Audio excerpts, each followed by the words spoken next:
Transmitiendo desde la Ciudad de México. Urus Radio.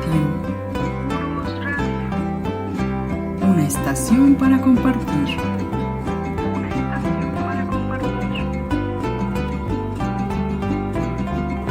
Urus Radio.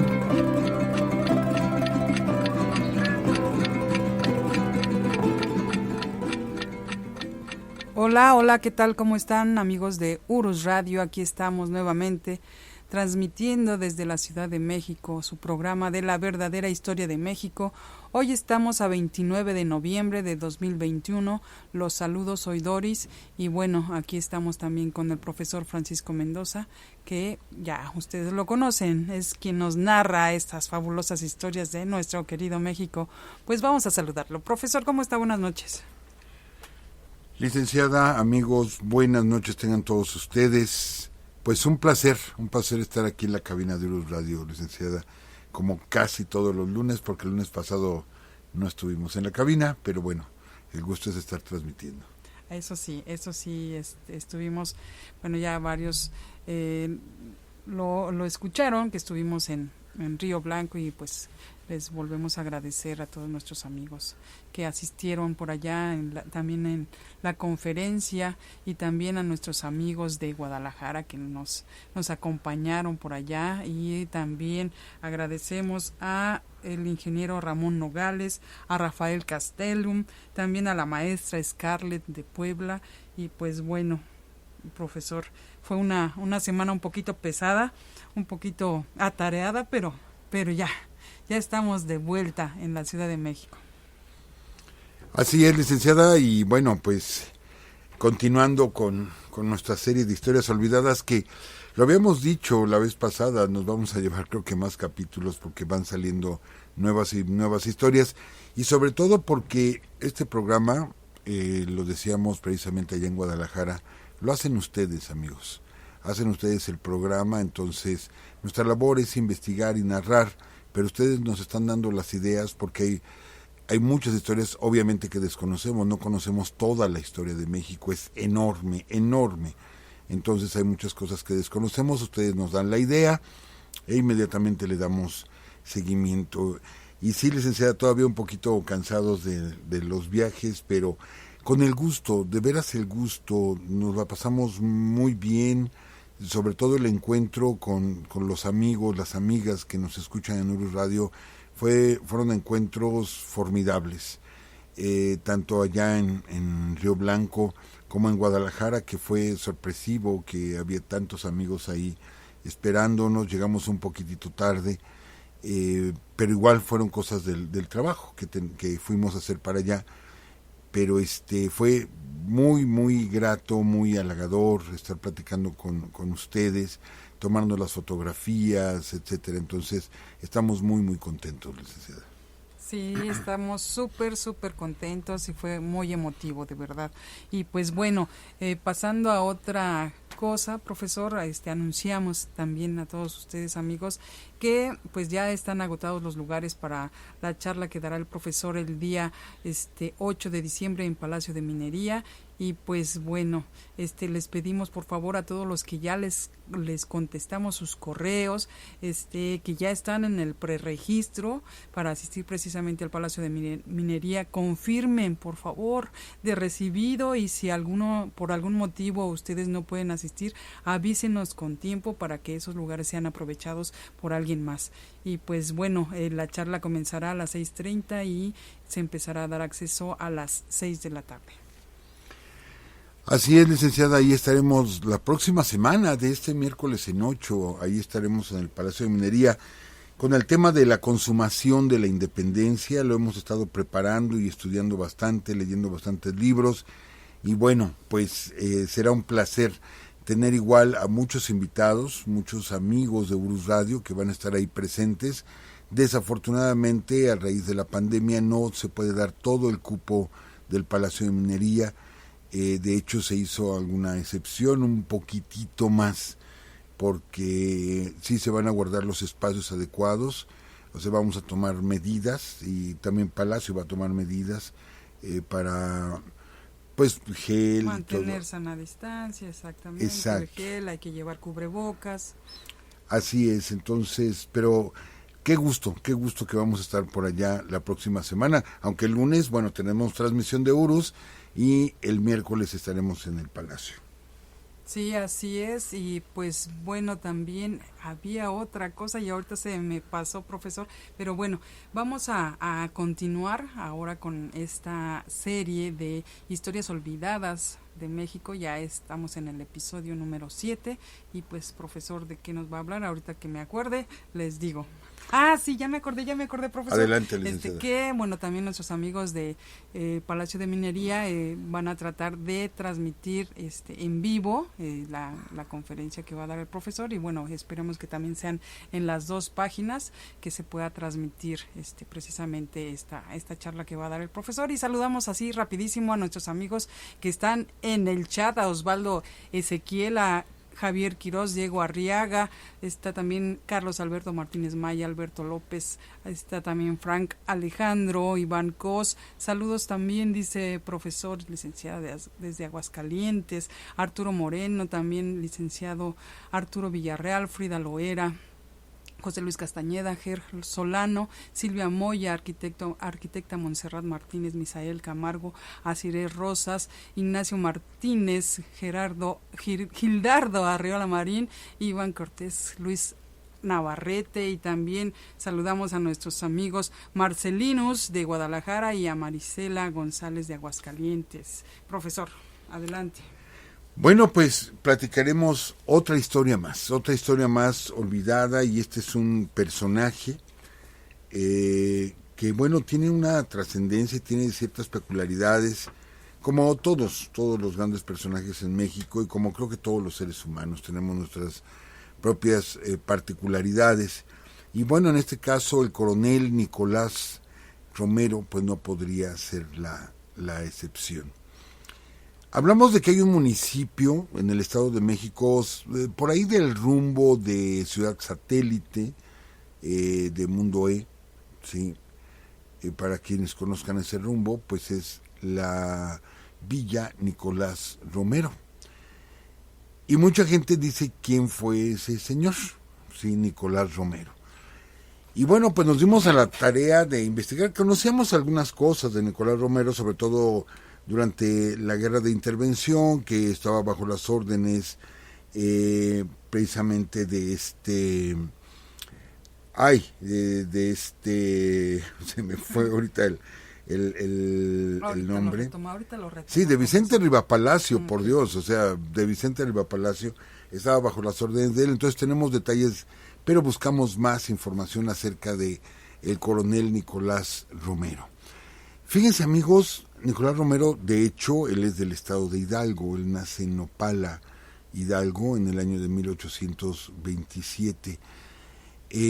Nicolás Romero viene de familia muy humilde, muy pobre, no tuvieron, digamos, como para poder sostenerle estudios escolares, por lo cual él era analfabeta, más sin embargo llegó a ser coronel, sí, pero era analfabeta Nicolás Romero. Al principio pues trabajó, como en ese tiempo no había tantas opciones, trabaja en la agricultura ayudando a su padre.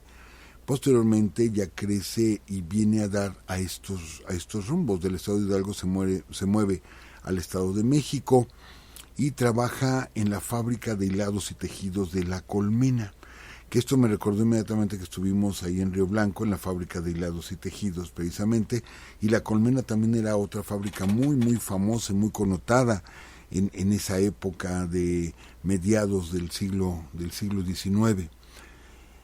Entonces, fíjense aquí donde empieza la historia de Nicolás Romero. Estando él en una fiesta, de pronto, pues, al calor de los tragos, quizá entra en conflicto con otra persona de ahí mismo de la fiesta. Y se da la pelea entre ellos. Entonces, él no provoca la pelea, pero se defiende. Y el hombre que provoca la pelea, al ir perdiendo en los golpes, saca un cuchillo, ¿sí? Y Nicolás Romero saca otro cuchillo y empiezan a tirarse golpes ya navajazos, o sea, ya heridas ya fuertes, y en eso Nicolás Romero pues es más hábil y hiere a esta persona, lo deja herido. Entonces la gente, cuando ve que hay sangre ahí y sabiendo que va a llegar la justicia, ¿sí?, sale todo el mundo corriendo, e igual le dicen a Nicolás: huye, porque te va a agarrar la guardia, te van a detener, y sale huyendo. Sale corriendo, ¿sí?, y de pronto se da cuenta de que lo vienen siguiendo, de que vienen 2 personas a caballo siguiéndolo. Entonces él intenta perderse, todo esto por el rumbo de Atizapán, precisamente. Se topa con una persona que venía con 2 caballos, ¿sí?, que venía jalando los 2 caballos, no venía montado a caballo, sino venía jalando los 2 caballos. Entonces todavía trae el cuchillo en la mano. Llega, se le planta enfrente a este hombre, lo amaga con el cuchillo, no lo hiere ni le hace nada, solamente lo amagó, agarra uno de los caballos y se escapa. Él era muy hábil jinete, ¿sí? Esto será una peculiaridad que después vamos a comentar. Y escapa, y ya cuando ve que dejó a sus captores, ¿sí?, los dejó atrás, porque les digo, muy hábil jinete, deja el caballo abandonado, ¿sí?, y se va, llega, todo esto fue cerca de Atizapán, llega a una casa donde le dieron cobijo, ahí en Atizapán, y después se entera por estas personas que lo están buscando, ¿sí?, porque hirió a este hombre en la fiesta y porque había robado el caballo de un médico, que era un médico muy afamado ahí en Atizapán. Esto va a ser muy importante después, al paso de los años. Entonces dice: bueno, ¿qué hago? Me están buscando por 2 delitos. Primero, yo no provoqué la riña. Él sacó el arma primero, solo me defendí. Segunda, sí me robé el caballo, pero yo lo dejé el caballo allá adelante, entonces pues no es tan grande el delito, y además me venían siguiendo. Sabe que no va a poder convencer a la justicia porque es una persona pobre, es un obrero de ahí de la Colmena. Dice: no me van a hacer caso, me van a encarcelar. Entonces, para ese tiempo, ya sonaban vientos de guerra aquí en México, y decide, sí, ir y buscar a la gente que estaba ya comenzando a luchar en plena guerra de Reforma. Entonces ahí en la guerra de Reforma él se pone a las órdenes de Aureliano Rivera, del coronel Aureliano Rivera, y bueno, al poco tiempo arma una brigada con 30 hombres y se da a notar, la brigada de Nicolás Romero se da a notar en infinidad de combates, en muchísimos combates. Posteriormente él armaría un batallón, ¿sí?, que lo va a dividir en las 3 armas: artillería, caballería e infantería. O sea que tiene ese don de poder organizar a la gente, y él ya cuenta con esa brigada de 100 hombres que lo siguen, ¿sí?, y participa en innumerables batallas. Incluso participa en la batalla de Calpulalpan, donde se derrota a Miramón, con lo cual se termina la guerra de Reforma. Y él ya ostenta el grado de coronel, puesto que se da a notar por su valentía, por su fiereza. Todo esto lo estoy subrayando por lo que viene después, lo vuelvo a comentar. Entonces termina la guerra de Reforma con el triunfo de la República, ¿sí?, y él decide retirarse a la vida privada, no continúa en las armas y se mete a trabajar en un rastro.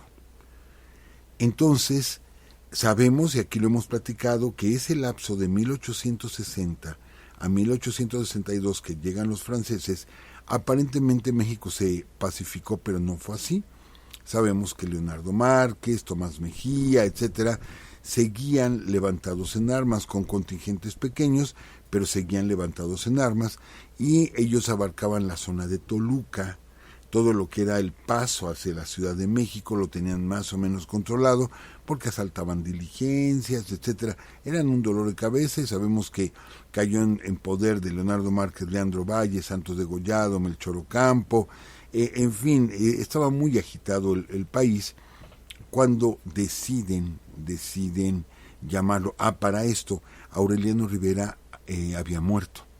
Entonces lo llaman a él con el grado de coronel para que organice hombres que puedan defender los caminos de la Ciudad de México hacia el Bajío, yendo por Toluca y por todo ese rumbo, ¿sí? Y arma un grupo de 100 hombres. 100 hombres donde se empieza a dar a notar igual por su capacidad. Su primera batalla, licenciada, ya él, digamos, completamente al mando, ¿sí? Como coronel, su primera batalla se enfrenta contra 1,500 soldados. Bueno, de la gente de Márquez, 1,500, y él solamente tiene 100. Entonces los tienen rodeados y él empieza a dar instrucciones y dice: dispárenle al jefe. Pero el jefe estaba como que muy atrás y sus soldados estaban adelante, y era de donde estaba recibiendo las descargas, y sus hombres disparan un momento al jefe y luego se voltean a disparar a los que estaban más cerca, y él les empieza a gritar: dispárenle al jefe, ¿sí? O sea, ya órdenes. Pues todos se giran y empiezan a dispararle al jefe, con tal suerte que lo hieren mortalmente. Entonces la tropa que traía este hombre se desconcierta al ver cómo cae del caballo, ¿sí?, su jefe, y entonces en ese momento Nicolás Romero les dice: ahora sí, al ataque. Y salen los 100 hombres a atacar a 1,500, ¿sí?, y los hacen correr. Y es un triunfo definitivo, y a partir de ese momento se da a notar, ¿sí?, precisamente Nicolás, por esa fiereza, por esa garra con la que siempre pelea, no importándole estar con menos hombres. Pues bien, se dedica, les digo, a defender, a atacar esas gavillas que estaban asolando toda esa región, cuando se viene la intervención francesa. Entonces Nicolás Romero va con su gente, ¿sí?, sus 150 hombres, y se presenta ante el general Ignacio Zaragoza. Participa en la batalla de Puebla, en la que se derrota a Lorenzés.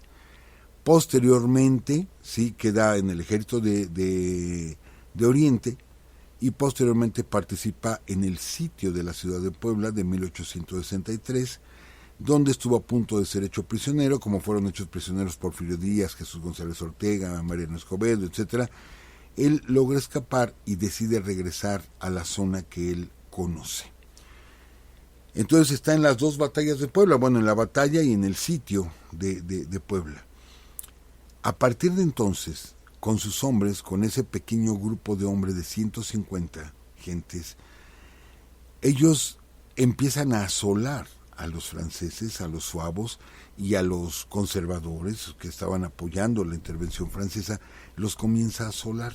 En una ocasión ataca una diligencia que era muy importante, porque iban algunos oficiales franceses ahí, a los cuales derrota, hace prisioneros, y a los soldados los deja libres, pero llevaban cargamento con material de guerra, y entre ellos llevaban tela de color rojo. Entonces se queda con la tela y le dice a su gente que hagan camisas, y empiezan a hacer camisas y empieza a uniformar a su tropa. La tela era de color rojo y se empiezan a hacer famosos como los Colorados de Romero, ¿sí?, porque era como se distinguían, por el color rojo de sus camisas. A partir de entonces tuvo alrededor de 40 batallas contra los franceses. La gran mayoría, 30 y tantas, las ganó él, otras las perdía, pero cuando él ganaba no se quedaba mucho tiempo en un lugar, porque sabía que le iba a llegar todo el ejército francés. Entonces, entre sus triunfos más connotados, ¿sí?, podemos mencionar que ganó en Zumpango, en Cuautitlán, en Tlanepantla, en Tepozotlán. Los amigos que conocen esa zona, pues la ubican perfectamente. Toda es la zona occidente del Valle de México, la salida del Valle de México, pues rumbo a Querétaro y rumbo a Toluca. Son poblaciones que todas fueron tomadas por Nicolás Romero. Bueno, Nicolás Romero lo van rodeando porque lo quieren atrapar y surge el apodo o uno de los apodos que lo va a marcar para siempre. Una es el León de las Montañas, porque simplemente no lo pueden agarrar y por la fiereza con la que él pelea. El otro apodo que le dan es el Azote de los Franceses. Qué bonitos apodos, caray, los apodos siempre son como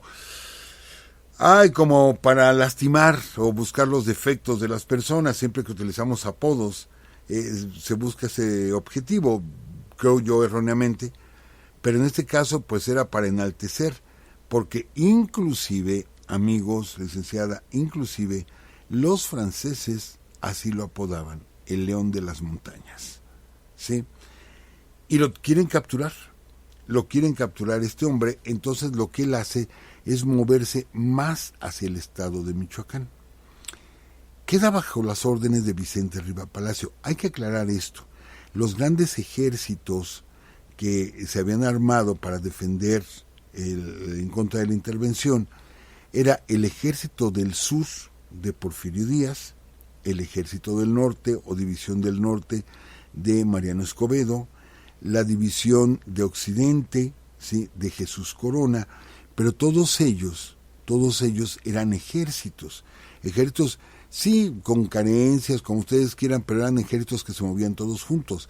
Vicente Riva Palacio, que se le encarga la zona de Michoacán, Guerrero, etcétera, la zona suroeste, sí, él no va a tener un ejército. Él va a dividirse en guerrillas, y son innumerables las guerrillas de chinacos que están bajo las órdenes de Riva Palacio. Por eso él tarda más en llegar al sitio de Querétaro. Los demás se mueven con su ejército, rodean Querétaro, y el último en llegar es Riva Palacio. Fue el último.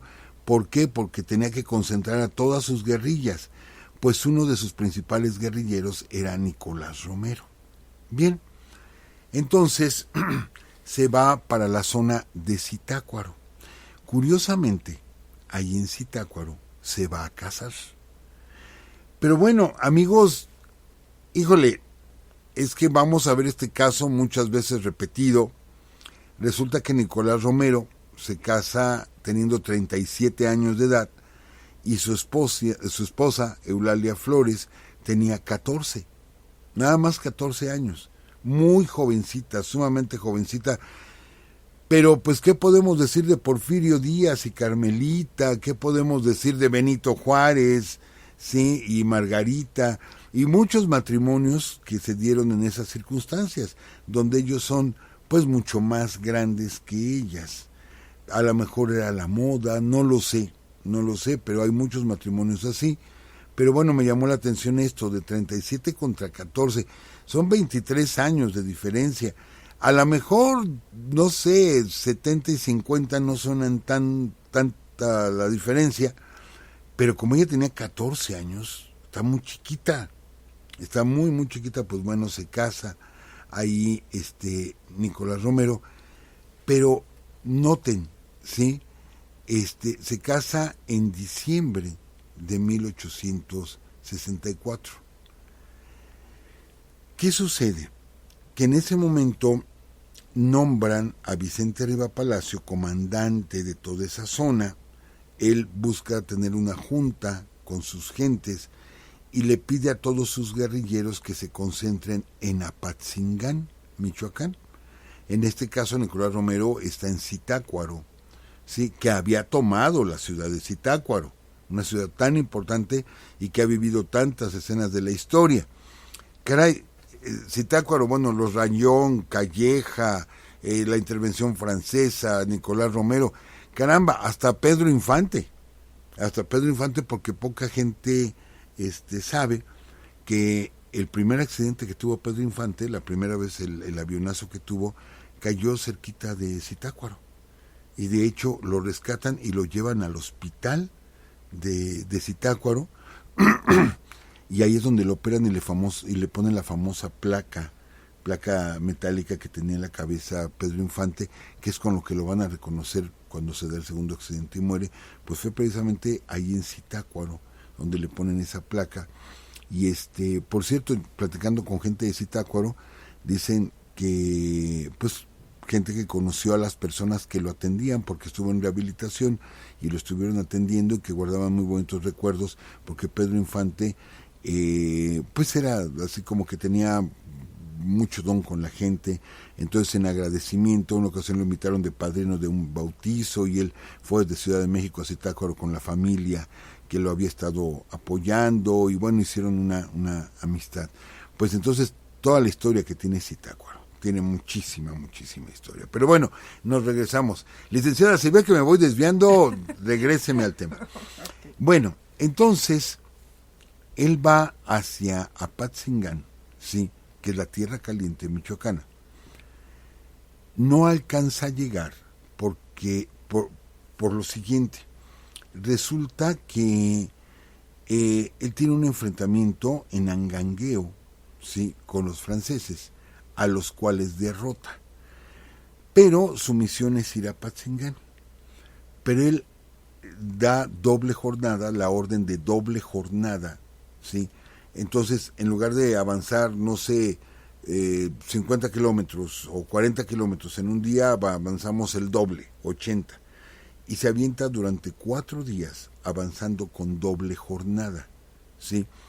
Entonces esto es para dejar atrás a los franceses que seguramente les iban a llegar refuerzos y lo podían atacar. Entonces dicen, no, pues ya me les adelanté, ¿sí? Entonces, ya cerca, más o menos cerca de, ¿cómo se llama?, de Apatzingán, dice, pues ya voy tan adelantado, ¿sí? Voy tan adelantado que en un lugar que se llama Papacindán, ahí decide darles descanso a su tropa. Dice, bueno, vamos a tener una tarde de descanso, en fin, que vamos muy adelantados, les voy a dar una tarde de descanso, pone a sus vigías.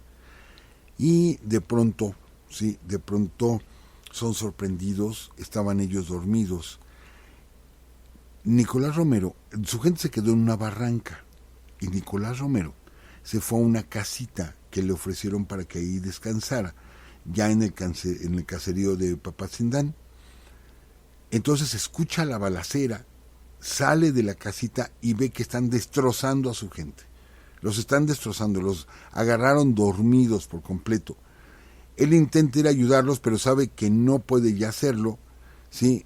Cuando pues algunos alcanzan a escapar y los soldados franceses empiezan a buscar a estos que estaban escapando, entonces él también escapa, pero ya está rodeado, ¿sí? No puede escapar, sabe que no va a poder salir del cerco, y lo que hace es subirse a un árbol de tamarindo. Para nuestros amigos que conocen los árboles de tamarindo saben a lo que me refiero. Es un árbol que tiene la copa muy espesa, ¿sí? Tiene mucha hoja, el tamarindo tiene muchas hojas. Entonces se trepa al árbol y ahí se queda escondido, de tal forma que no lo veían, ¿sí? Entonces se quedan las tropas francesas por ahí, capturan a 10, a los demás los matan. Es terrible la matanza que hacen los franceses del grupo de Nicolás Romero. Pero él no lo tienen. Y de pronto, amigos, licenciada, los franceses que estaban así como que ya descansando, como que sentados, se ponen a jugar con un gallo, ¿sí? No hay que olvidar que, bueno, ellos son galos y el emblema de los franceses es un gallo. Entonces, pues se ponen a jugar con este gallo. Un soldado lo quiere atrapar al gallo y, bueno, anda correteando al gallo así inclinado con los brazos abiertos, correteando al gallo, y en eso el gallo corre, ¿sí?, rumbo al árbol donde está escondido Nicolás Romero. Y sabemos que aunque son aves, no vuelan, pero sí alcanzan a aletear y sí alcanzan cierta altura como para subirse a los árboles. Y lo que hace el gallo es saltar y se queda en una de las ramas del tamarindo. Entonces llega el soldado francés buscando al gallo, por lo tanto voltea hacia arriba buscando al gallo, y a quien ve es a Nicolás Romero. Inmediatamente el soldado francés empieza a gritar, llegan los demás, lo amagan y lo hacen prisionero. Y todo por culpa de un gallo, ¿sí? Que bueno, les digo, ese gallo era galo realmente, ¿no? Porque era un gallo francés. Fue a descubrir a nuestro Nicolás Romero, ¿sí? Y bueno, lo capturan junto con 10 prisioneros que ya tenían y lo traen inmediatamente a la Ciudad de México. ¿Se acuerdan que les dije que él había derrotado a algunos oficiales franceses y que ahí es cuando se había hecho de tela y que habían mandado hacer las camisas, y que él dejó libres a los soldados? No hizo prisioneros, pero no los mató, ¿sí? Solamente se quedaron prisioneros los oficiales. Pues resulta que en el juicio que le hicieron aquí en la Ciudad de México, le hacen un juicio en unos juzgados que estaban, sí, por aquí por Niño Perdido, lo que ahora es el eje central Lázaro Cárdenas, entre Niño Perdido y San Juan de Letrán. Y mucha gente se metió al juicio. Entonces está la narración de ese juicio y resulta que presentan 3 testigos, porque él dice, a ver, yo lo que estoy haciendo es defender a mi país, ustedes son unos invasores, no estoy cometiendo ningún delito, puesto que estamos en un estado de guerra, en todo caso me tendrán que hacer prisionero. Entonces deciden acusarlo de bandolero y consiguen 3 testigos. Pues ¿quiénes creen, amigo, que fueron los testigos? 2 de los soldados que él dejó libres y que les perdonó la vida atestiguaron y dijo que los habían robado. No que había sido un hecho de armas, sino que había sido un robo el que había cometido Nicolás Romero. Pero bueno, a fin de cuentas era un problema, digamos, militar, como que no tenía mucho peso el testimonio de estos soldados que, a pesar de que le salvó la vida a Nicolás Romero, todavía atestiguaron contra él. Pero tenían un tercer testigo, y ese testigo es el que lo hundió, que de todos modos lo iban a fusilar. Ellos nada más necesitaban pretextos. Este testigo fue el doctor al cual le había, ¿se acuerdan que les platiqué que se robó un caballo? Y que lo estaban buscando porque era de un doctor y el doctor había levantado la denuncia, ¿sí? Uh-huh. Bueno, pues este doctor se presentó y dijo el doctor que Nicolás Romero había llegado y había atacado a su sirviente, ¿sí? Que lo había apuñalado con tal de robarle el caballo. En fin, armó toda una historia y él fue el que lo hundió.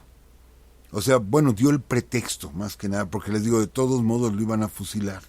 Iban sobre él, les había dado tanta guerra a Nicolás Romero que iban a encontrar el pretexto, ¿sí? Entonces, pues el pretexto fue eso, como algo que lo marcó, porque ahí empezó su vida, digamos, activa, después de ese baile o esa fiesta, porque al señor le gustaba mucho bailar, aunque era un hombre muy serio, le gustaba mucho bailar. Quizá fue un pleito por celos o algo así, pero esa noche cambió su vida, pero al mismo tiempo, esa noche que cambió su vida también marcó lo que iba a ser su muerte, ¿sí? Qué cosas tan curiosas. Entonces, esto es en marzo de 1865, cuando él se casó en diciembre del 64, dura un mes casado. De hecho, de su esposa no se vuelve a saber nada, se pierde en la historia.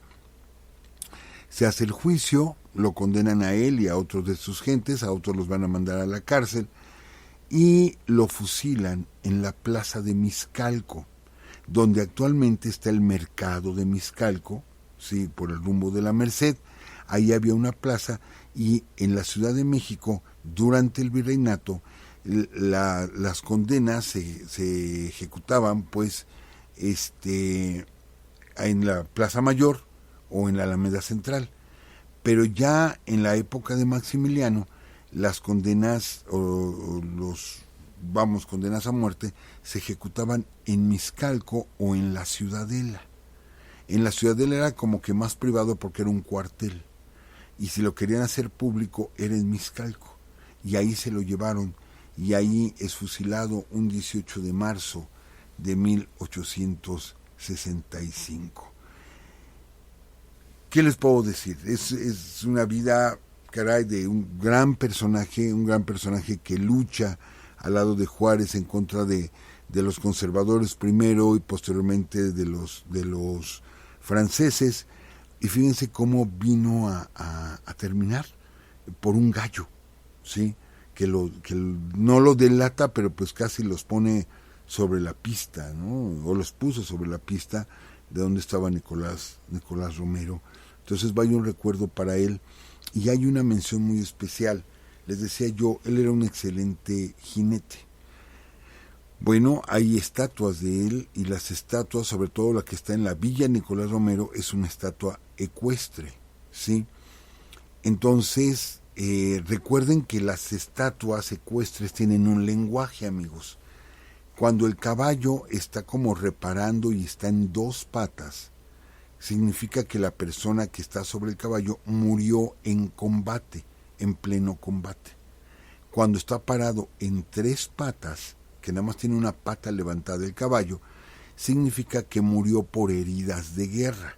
No murió en el combate, pero murió después por las heridas causadas por la guerra. Y cuando está en las cuatro patas el caballo, significa que murió por enfermedad y que murió, bueno, en un hospital o en su casa, ¿sí? Entonces vemos las estatuas de Nicolás Romero con una pata del caballo levantada, pero sobre todo, siempre estatua ecuestre, porque comentan que el caballo de Nicolás Romero lo quería tanto al coronel, lo quería tanto que era el que le velaba el sueño, y él podía dormir completamente tranquilo, así completamente tranquilo, porque si el caballo veía o escuchaba que alguien se acercaba, inmediatamente lo despertaba. Le hacía ruido para que despertara, alertándolo, ¿sí? Entonces, es algo que comentaron, o que está comentado en muchas fuentes, del cariño, del amor que le tenía este caballo, desconozco el nombre, este caballo a Nicolás Romero. Y qué pasaría con él también lo desconozco, pero bueno, se le hace un homenaje también a este caballo, ¿sí? Poniendo a Nicolás en una estatua ecuestre y el caballo con una pata levantada, licenciada. Pues bien, esa es la historia, es una historia olvidada y bueno, hay muchos amigos o algunos amigos de Nicolás Romero que igual nos dijeron que si podíamos platicar de él porque mucha gente no sabía exactamente quién era el coronel Nicolás Romero. De hecho, Fer Osnaya nos dice que ya no es Villa Nicolás Romero, ahora ya se llama Ciudad Nicolás Romero. Es cierto, que sí, ahorita sí leí ese dato y como que me lo pasé. Es cierto, ya es Ciudad Nicolás Romero. Okay. Tiene toda la razón. Gracias amigos. Y bueno, estábamos en Guadalajara, licenciada, y de pronto en el muy pequeño convivio, hubiéramos querido quedarnos más tiempo, pero ya nos vimos muy noche, casi a las 10 y terminamos a las 11. Era muy noche, estaba un poquito solo por ahí. Para otra ocasión, pues nos podremos ver 6 de la tarde, 7 de la tarde, tomarnos un café y platicar mucho de historia. Pero bueno, queríamos conocer a nuestros amigos allá.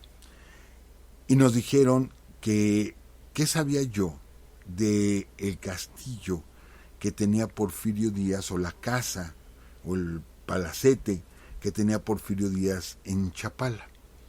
De pronto, si yo no me esperaba la pregunta, dije, en Chapala no recuerdo.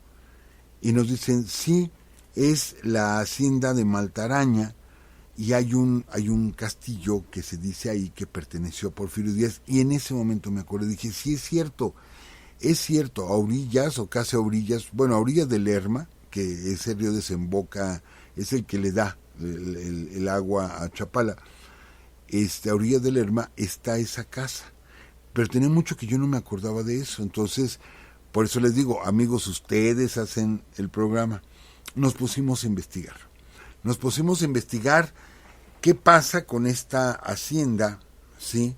Yo la historia la leí hace muchísimo tiempo, entonces refresqué varios de los datos, Y bueno, realmente no perteneció a Porfirio Díaz. Sí está ahí, y ya está muy deteriorada, está detenida con vigas, estuve viendo fotografías, está a orillas del río Lerma y pertenece al municipio de Jamay, ¿sí? Hagan de cuenta que está más del lado oriental del lago de Chapala. Recuerden que se alarga el lago de Chapala de izquierda a derecha, de occidente a oriente o de oriente a occidente. Bueno, pues esto está del lado oriente, ahí está el municipio de Jamay, y a orillas del río Lerma se encuentra esta construcción. Pues no era de Porfirio Díaz, era de un amigo de Porfirio Díaz, ¿sí? Esa parte era una isla del lago de Chapala. Pero resulta que cuando se hacen las obras de desecación de la ciénega de Chapala para ganarle más tierra, ¿sí?, a esa zona, y obviamente queda tierra muy fértil, Porfirio Díaz lo sabía y convence a su amigo: mira, cómprate esa isla, quédate con la isla, ¿sí? Pero yo, ¿para qué quiero un islote ahí en una isla, o sea, en una laguna? Cómprala, yo sé lo que te digo.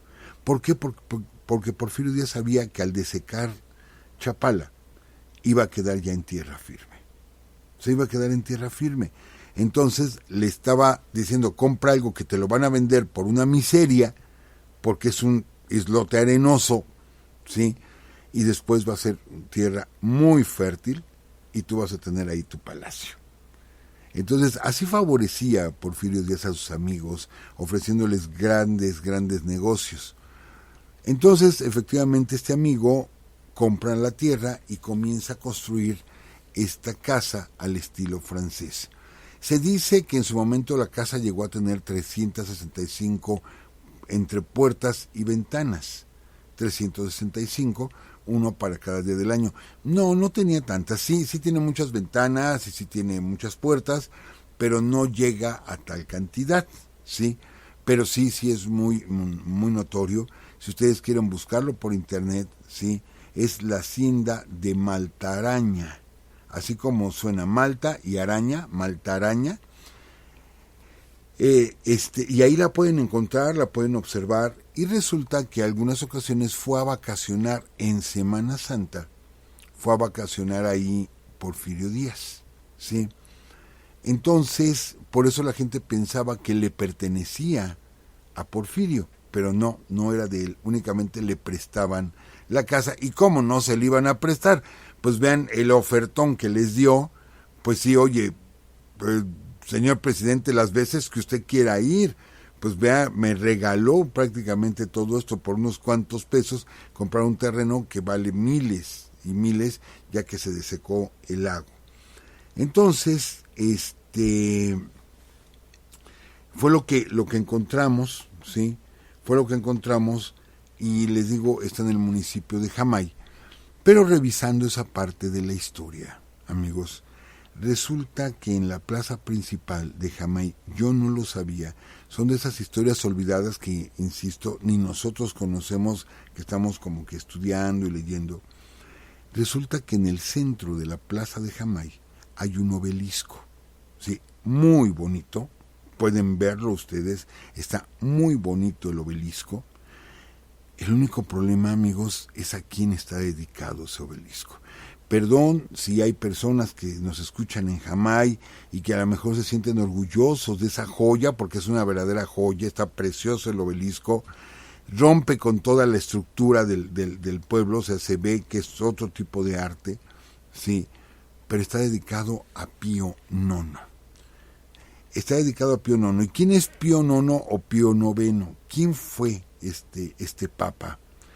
Este papa llega al poder en Roma en el año de 1846. Él va a fallecer por 1875. De hecho, después de Pedro, que se entiende que fue el primer papa, es el papa que más tiempo ha gobernado en Roma. Fueron 30 y tantos años, 31 años, 30 y, no sé, pero bastantes años, más aún que Juan Pablo II, que todavía en ese tiempo pues no nacía. Pero es el papa que más ha gobernado, o si no, sí, Juan Pablo no duró tantos años. Yo creo que debe seguir teniendo el récord, Pío IX. Pero lo digo con pesar, amigos, lo digo con pesar, porque si alguien desde Roma le ha hecho mucho daño a nuestro país, fue Pío IX. Ha habido otros papas muy queridos por el pueblo de México. No comparto yo algunas cuestiones de Juan Pablo, por ejemplo, haber protegido a Marcial Maciel, por ejemplo, de 6 viajes que hizo Juan Pablo en 5, el primero se abría el avión papal y el primero que salía era Marcial Maciel y después aparecía el Papa, como diciendo yo lo traje, ¿no? Un pedófilo, pero terrible la situación de Marcial Maciel. Y lo protege Juan Pablo II. Es un papa muy carismático. Tuve oportunidad, obviamente, de lejitos, ¿sí? Pero de conocer a Juan Pablo II. Y sí, muy carismático el señor, sumamente carismático, y creo que hizo mucho por mucha gente, aunque bueno, también tenía una labor política, y sabemos que bueno, tenía él como objetivos políticos, Juan Pablo II. Licenciada, ya me salí del tema otra vez, regréseme con toda confianza, una patadita es interesante, profesor. Una patadita por aquí junto al escritorio, entre el equipo. Pero bueno, Pío IX le hizo mucho daño a México, pero imagínense, él sube al papado en el año de 1846, pero tiene serios enemigos. Se están dando las revoluciones en Europa, y está el levantamiento de Garibaldi, de Giuseppe Garibaldi en Italia, que es cuando se va a dar la unificación italiana. Entonces, en ese tiempo no existía el Vaticano, sino era simplemente Roma, ¿sí? Entonces, pues iban a caer, o Italia iba a caer en manos de los liberales, encabezado por Garibaldi. Entonces estaban como que muy preocupados ahí en la sede papal. Posterior a esto se crearía una especie de distrito, como un país independiente dentro de la misma Roma, que es Ciudad del Vaticano, para proteger, digamos, esa ¿cómo podemos decir? Esa neutralidad del papado, qué sé yo. Surgió Ciudad del Vaticano, pero fue después de eso. Entonces el Papa tenía mucho miedo, se corre la información en todas partes, llega a México la información, e imagínense ustedes qué hicieron en México: invitar a Pío IX a que la sede de la Iglesia Católica Apostólica ahora fuera mexicana y no romana. Gutiérrez de Estrada, que para muchos es un prócer en México y para otros es de los peores traidores que ha tenido México, Gutiérrez de Estrada, que fue el que encabezó todo el movimiento para traer a Maximiliano. Él habla con el Papa, le hace llegar una correspondencia de parte de México, diciéndole: México te va a recibir con los brazos abiertos para que la sede de la Iglesia Católica y Apostólica sea la Basílica de Guadalupe. Entonces ya no sería la Basílica de San Pedro, sino la Basílica de Guadalupe, ¿sí?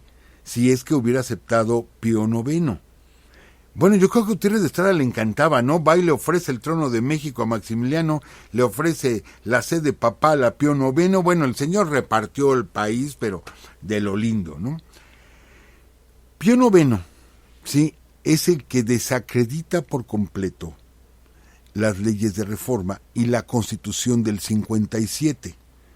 Es el que amenaza con la excomunión o da la orden de excomulgar a todos aquellos, ¿sí?, que hayan jurado la Constitución del 57. Así, de plano, el Papa, que nunca estuvo aquí en América, mucho menos en México, mas sin embargo desde su trono en Roma, este señor, y para colmo tantos años que duró ahí, ¿sí?, bueno, él es el que dicta la excomunión a aquellos que estén en contra de las leyes de reforma y aquellos que juren la Constitución, que estén a favor de las leyes de reforma y que juren la Constitución del 57. ¿Qué provoca esto? ¿Qué provoca esto? Que bueno, que el presidente Comonfort, ¿sí?, Su mamá, como ya le hemos platicado aquí, que es ferviente católica, el obispo habla con ella y le dice, convence a tu hijo porque se va a condenar, porque ya tenemos la orden del Papa, lo vamos a excomulgar y con esto se va a ir directito al infierno. Va la señora, habla con su hijo, como Monfort era soltero, sí, él se dedicaba a cuidar a su mamá, aún siendo presidente, y de pronto su mamá le dice, yo que te di una educación religiosa, que te enseñé a amar a Dios, mira cómo voy a morir sabiendo que mi hijo se va al infierno. Lo convence e Ignacio Comonfort se da un golpe de estado, se pasa del lado conservador, ¿sí? Dándose ese golpe de estado y abjura la Constitución del 57 y provoca la guerra de reforma. Vean la consecuencia de todo eso, de una decisión de Pío IX, ¿sí?, de amenazar de esa forma y de estarse metiendo en los asuntos que no debía meterse. Las cuestiones espirituales, adelante. Es una opinión personal. Siento mucho si alguien no está de acuerdo con ello, es una opinión personal. Por eso siempre he dicho, no estoy en contra de la religión, estoy en contra de la Iglesia como institución. No de la religión, esa es la fe de cada quien y es muy respetable y qué bueno que haya gente con fe, pues, qué bueno que los haya. Yo en eso yo no me meto para nada, no tengo por qué, ni es un privilegio no meterse, no lo digo de esa forma, simplemente es algo que es individual, es algo personal, ¿sí? Pero la Iglesia como institución sí está formada por hombres, totalmente formada por hombres, y cómo se han metido, ¿sí?, en nuestra vida en México, siempre han estado metidos o metiéndose a cada rato. Y bueno, Pío IX es el que con sus edictos, con sus, no sé si se le llame bulas, no sé, de alguna manera da el pretexto para que se detone en México toda una guerra.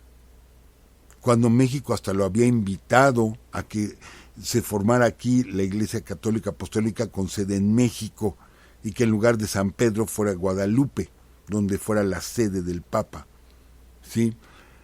Vean lo que hizo este hombre. Y muere hasta 1970 y tantos, después de Juárez. Le digo que tuvo mucho tiempo de duración su gestión en el papado. Posteriormente se va a oponer a Juárez, ¿sí? Que Juárez, lo hemos dicho aquí, Juárez era religioso, Juárez tenía fe religiosa, se casa por la iglesia, bautiza a sus hijos. Su pleito era el mismo que ahorita comentábamos, su pleito no era contra su fe, su pleito era contra la institución, porque estas personas no querían perder sus fueros eclesiásticos, que perdieron los fueros en el momento que se dan las leyes de reforma, ahí pierden los fueros eclesiásticos, que habían tenido por siglos, donde eran intocables los sacerdotes. Gracias a eso fue que se pudo denunciar a Marcial Maciel, por ejemplo, porque antes cualquier persona podía denunciar a un sacerdote, era intocable. Todavía son medio intocables porque la iglesia se encarga de moverlos, pero bueno, pierden los foros eclesiásticos. Entonces Pío rompe todas las relaciones con México, condena al gobierno mexicano, en fin, se la pasó metiendo las narices aquí, mas sin embargo, en Jamay, ¿sí?, hay un monumento a Pío IX, que no dejo de aceptar, que está muy bonito el monumento y que llama mucho la atención y que seguramente es una parte turística, pero bueno, pues nos hemos enfrentado no solo en México, sino luego vemos en otros lugares, y a lo mejor esta crítica me va a ganar muchas críticas, cuando tenemos o le ponemos un monumento a nuestros opresores, sí, porque lo vemos en muchos lugares. El que vino, te conquistó, te apaleó, etcétera, le hago un monumento.